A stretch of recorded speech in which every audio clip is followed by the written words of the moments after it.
চন্দনওয়ালা চন্দন আমি পাইব কাউসারওয়ালা আমাদের একজন হাবিব পাঠান একজন রাসূল পাঠান দোয়া করতেছেন ইব্রাহিম দোয়া করতেছেন কে الله عنه قال جلس ناس من أصحاب رسول الله صلى الله عليه وسلم فجلسوا يتذاكرون رسول صلى الله عليه وسلم কয়েকজন সাহাবী এক জায়গায় বসিয়া তারা আলোচনা করতেছে فقال إن آدم اصطفاه الله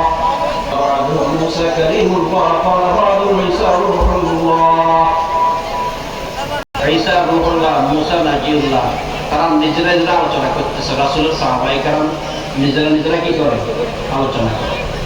এখন আলোচনা করে আবার এক অপরকে বলছে সব নবীকে যে আল্লাহ তাআলা এরকম একটা বিশেষ গুণে গুণান্বিত করেছে বিশেষ বৈশিষ্ট্য দান করেছে আমাদের নবী মুহাম্মদ সাল্লাল্লাহু আলাইহি ওয়াসাল্লামকে এরকম কি দিয়েছে নিজেরা আলোচনা করতেছে ফাখারাজা ইলাইহিম রাসূলুল্লাহ